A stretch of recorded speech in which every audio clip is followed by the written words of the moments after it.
অতি সম্প্রতি উত্তর ত্রিপুরা জেলার জেলা সদর ধর্মনগর রাজনৈতিক সন্ত্রাসে কলঙ্কিত হয়েছে। প্রাক্তন বামপন্থী বিধায়ক অমিতাভ দত্ত সহ একাধিক সিপিআইএম নেতাকর্মী গুরুতরভাবে আহত এবং রক্তাক্ত হয়েছেন সাংগঠনিক কর্মসূচি তথা মিছিল সংগঠিত করতে গিয়ে।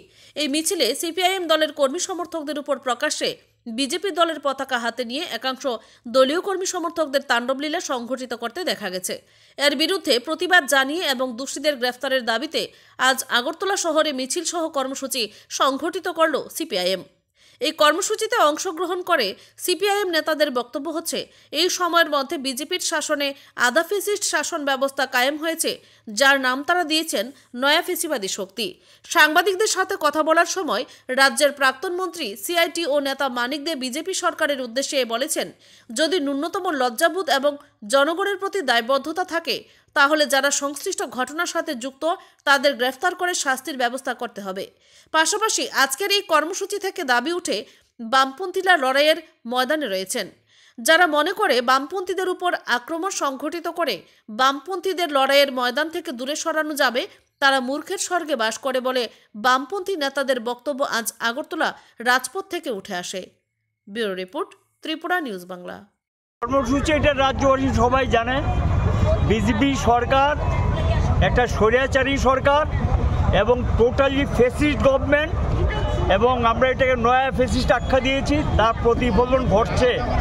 রাজ্যের যে কোনো জায়গায় কর্মসূচিগুলো আক্রান্ত হচ্ছে, নানাভাবে ডিস্টার্ব করছে, এবং সর্বশেষ দৃষ্টান্ত হতো গিয়ে লক্ষ্য করা গেছে ধর্মনগরে আমাদের পার্টির রাজ্য সম্পাদক মণ্ডলীর সদস্য, মহকুমা সম্পাদক অমিতাভ দত্ত এবং রতন রায় মারাত্মকভাবে আক্রান্ত হয়ে জিবি হাসপাতালে চিকিৎসাধীন অবস্থায় আছে।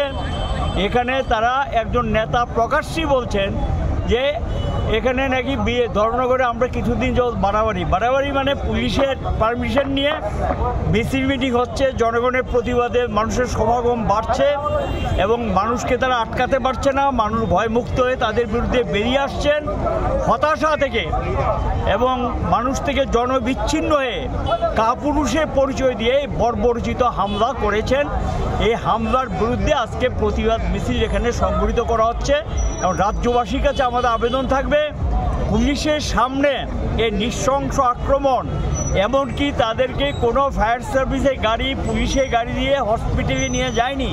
একজন সাংবাদিক বন্ধু, তিনি সম্ভবত দৈনিক সংবাদের সাংবাদিক, তিনি কেন তাকে গাড়িতে তুলে একটা লরিতে তুলে পাঠিয়েছেন, মালবাহী একটা ছোট লরিতে তুলে হাসপাতালে পাঠিয়েছেন, তাকেও জীবনহানির হুমকি দিয়েছেন। আজকে পত্রিকাতে দেখলাম। কাজে সরকার কতটুকু বর্বরতা, কতটুকু নৃশংস হয়েছে, কোন জায়গায় সরকার চলে গেছে এবং তার বাহিনীগুলো চলে গেছে, এটা রাজ্যবাসী দেখছেন। এটার বিরুদ্ধে এসব করে যদি আমাদেরকে ঘরে ঢুকিয়ে দেবেন ভাবেন, মূর্খের স্বর্গে বাস করছেন। আমরা রাস্তায় আছি, রাস্তায় দখলে রাখবো এবং রাস্তায় বেরোবো। কত রক্ত তারা নিতে পারে নিক, অনেক রক্ত কমিউনিস্টরা আগেও নিয়েছে, এখনও নিচ্ছে, এবং প্রতিটা রক্তের বিনিময়ে মানুষ আরও বেশি সোচ্চার হবেন, আরও বেশি প্রতিবাদে সামিল হবেন। এবং এই সরকার এই ধরনের দৃষ্টিভঙ্গি নিয়ে যদি বেশি দিন চলতে থাকেন, মানুষই এটাকে ঘুরে দাঁড়াবে এবং রুখে দেবেন। এই বিশ্বাস এবং আস্থা রাজ্যবাসীর প্রতি আমাদের আছে। এই কর্মসূচি হিসেবেই আমরা আজকে প্রতিবাদ কর্মসূচি হিসেবে রাস্তায় বেরিয়ে জনগণের কাছে আমরা এপিল জানাবো, এবং তার সঙ্গে বলবো এখনও সময় আছে। এই ঘটনার সঙ্গে যারা যুক্ত তাদেরকে গ্রেপ্তার করুক, তাদের শাস্তির ব্যবস্থা করুক। যদি সরকারের সততা বলতে কিছু থেকে থাকে, সততা তো নেই, দুর্নীতিগ্রস্ত সরকার, কিন্তু সামান্যতম জনগণের প্রতি যদি দায়বদ্ধতা থাকে, লজ্জা শরম কিছু যদি থেকে থাকে, তাহলে গ্রেপ্তার করুক এবং তাদেরকে দৃষ্টান্তমূলক শাস্তির ব্যবস্থা করুক। মুখ্যমন্ত্রীর উদ্দেশ্যে কি বলবেন? মুখ্যমন্ত্রী তো তিনি জানেন, এবং উনিই তো রাজ্যের স্বরাষ্ট্রমন্ত্রী, ওনার প্রশ্নই এগুলো হচ্ছে। উনি রাজনৈতিক ব্যবস্থা নিতেন, পুলিশ উনিই চালান, পুলিশের সামনে ঘটনাগুলো সংঘটিত হচ্ছে, তিনি তো ঘটনার নিন্দা করেননি। একজন প্রাক্তন বিধায়ক, তিনি আক্রান্ত হলেন, নিন্দাটা তো করতে পারতেন, কোনো কথা তো ওনার মুখে শুনিনি।